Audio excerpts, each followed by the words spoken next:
주의 말씀은 내 발의 등이요 내 길의 빛이니이다. 성경은 인생의 여정을 광야에도 많이 비유하지만 길에 비유합니다. 길, 여정이죠. 우리가 인생을 걸어가는 이 여정에 비유하고 있는데, 그 여정에서는 밤에 낮에만 걸어가는 건 아니거든요. 때로는 어두운 밤을 만나지만 그 밤에도 걸어야 할 때가 있잖아요. 밤에도 여러분들이 때로는 늦어서 혹은 기타 등등의 이유로 밤에도 걸어갈 때가 있잖아요. 그러니까 낮에는 등이 필요하지 않죠. 낮에는 빛이 필요하죠. 그리고 밤에는 등이 필요합니다. 영적인 의미를 읽는다면 이 어두운 세상을 우리는 걸어갑니다. 이 어두운 세상을 걸어가면서 무엇이 옳은 것이고 틀린 것인지, 무엇이 진리이고 비진리인지, 무엇이 참이고 거짓인지를 분별할 수 있는 능력을 우리는 완전히 가지고 있지 못합니다. 그렇기 때문에 하나님의 말씀이 내 발의 등이요 내 길의 빛입니다 라고 얘기를 합니다. 여러분, 그 광야 시절에 하나님께서 불기둥과 구름기둥으로 그들 인도하셨다 그렇게 얘기하잖아요. 근데 그것은 인도하는 기능만 했던 것은 아니죠. 근데 여기 두 가지 기능이 나오잖아요. 분명히 인도하는 기능을 했습니다. 구름기둥이 저 앞서가면서 그들을 인도했죠. 또 해로부터 그들을 보호해 주기도 했습니다. 밤에는 그들을 추위로부터 보호해 줬습니다. 불기둥과 구름기둥은 하나는 인도하는 기능이고요, 하나는 보호하는 기능이에요. 그럼 오늘 이 말씀에서는 어떠냐? 물론 인도한다는 의미가 없지는 않습니다. 그러나 중요한 것은 여기서는 보호한다는 얘기를 하고 있는 것입니다. 그러니까 이렇게 온갖 위험이 도사리고 있는 길이라는 전제를 가지고 지금 얘기를 하는 거거든요. 여기에 등이 없고 밤에 등이 없고 낮에 빛이 없다면 어떻게 이 길을 위험해서 걸어갈 수 있겠어요? 가만히 서 있는 게 안전하죠.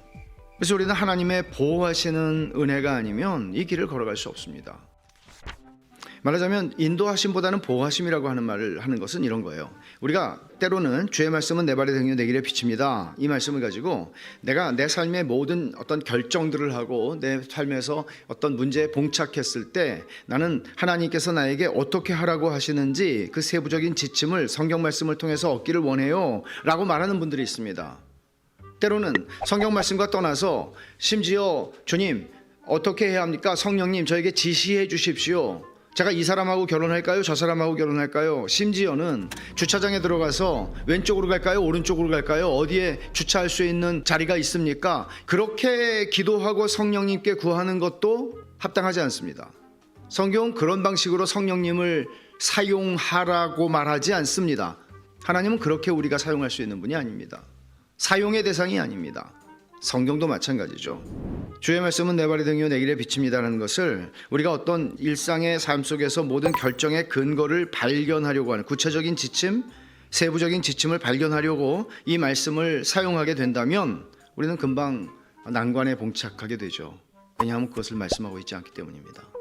예를 들어서 우리 결혼 문제, 직장 문제 또는 대인관계, 사업에 대한 거, 이런 구체적이고 많은 우리의 삶의 중요한 결정들이 있습니다.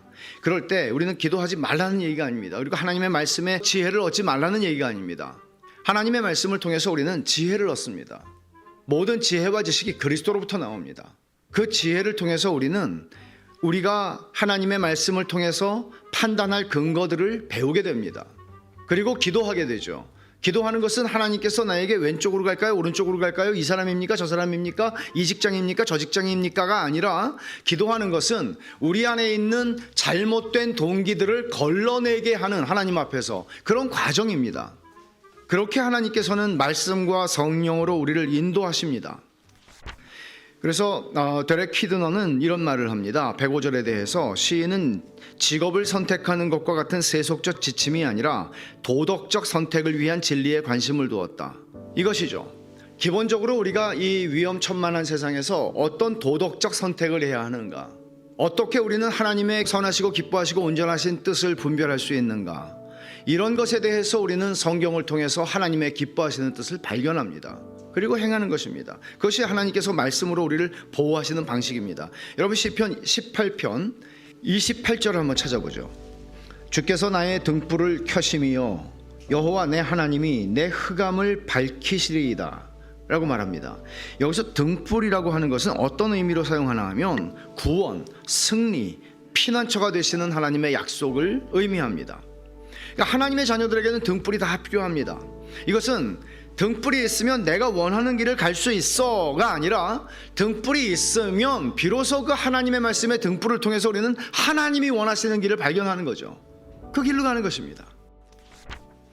그러니까 하나님의 말씀이 인생 여정을 살아가는 성도들을 어떻게 보호하십니까? 좀 더 구체적으로 보면 이것은 물리적인 상해로부터 우리를 보호하신다는 의미는 물론 아닙니다. 여러분, 그리스도인들은 다치지 않는다 그렇게 말하지 않습니다. 그것을 약속하는 건 아니죠. 이런 것입니다. 하나님의 말씀에 빛이 있으면 가짜 빛도 있거든요. 가짜 빛이 뭐겠어요? 세상의 지혜죠. 세상의 지혜에 의해 오염되지 않도록 우리를 보호하시는 것입니다.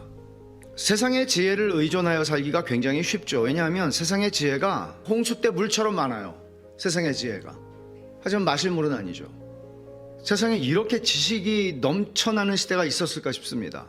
모르는 게 있으면 유튜브에 찾으면 안 나오는 건 아마 없을 거예요. 여러분, 대형 서점에 자기계발 섹션을 한번 가보십시오. 어마어마하게 많죠, 책들이. 소위 전문가들이라고 하는 사람들이 내놓는 책들입니다. 하지만 우리는 그런 세상의 지혜에 의존해서 대인관계 맺는 것을 배우고, 그 지혜에 의존해서 부부관계를 맺어가고, 그 지혜에 의존해서 육아를 하고, 그 지혜에 의존해서 사업을 어떻게 할 것인가를 결정하지 않습니다. 우리는 그런 지혜를 성경으로부터 얻습니다. 성경이 말씀하고 있기 때문이죠. 왜 이렇게 세상의 지혜에 대해서 제가 언급을 하는가 하면, 세상의 지혜는 기본적으로 도덕적으로 왜곡되어 있고 그 한계가 명확하기 때문입니다. 출발선상에서 그렇죠. 왜냐하면 성경의 하나님을, 성경의 인격적인 하나님을, 그리고 그 하나님의 속성들을 인정하지 않고 인간의 부패를 인정하지 않는 것이 세상의 지혜의 전제입니다. 이것은 굉장히 중요한 얘기죠. 일반 은혜의 차원에서 세상의 지혜가 다 틀렸다라고 말하지는 않습니다. 그러나 성경의 지혜에 따라서 우리는 걸러야 하고 비평적으로 우리는 받아야 하는 것입니다. 그래서 무엇보다도 하나님의 말씀에 익숙하고 그 말씀이 우리의 세계관, 가치관, 인생관을 형성하지 않게 되면 우리는 무분별하게, 우리가 어떤 책이든지 전문가가 썼으니까요. 그리고 누가 말하든지 전문가가 하는 말이니까요. 그리스도인들은 그렇게 볼 수 없다는 것입니다. 모든 면에서 그렇습니다. 인생의 여정에서 우리는 그때마다 고비가 있어요. 그 풀어야 할 숙제들이 있습니다. 그때마다 이제 막 취업을 해서 직장 생활을 시작한 사람들에게 풀어야 할 고비가 있을 것이고, 이제 막 결혼한 사람들에게 결혼 생활에 대해서, 이제 막 아이를 낳을 때에는 아이를 어떻게 육아할 것인가에 대해서, 그리고 아이들을 학교에 보낼 때, 사춘기에, 그리고 아이들을 결혼시킬 때, 그리고 우리의 인생의 노년기를 맞이할 때, 때마다 우리가 풀어야 할 숙제들이 있고 우리는 전부 가보지 않은 길을 걸어가는 것입니다. 그때마다 우리들은 전문가들의 이야기들에 솔깃하기가 쉽지만, 성경의 사람들이 된다면, 성경을 먹어치우는 그리스도인들이 된다면 우리는 성경에서 그 지혜를 얻게 되는 것이 마땅하고 또 그러해야 합니다.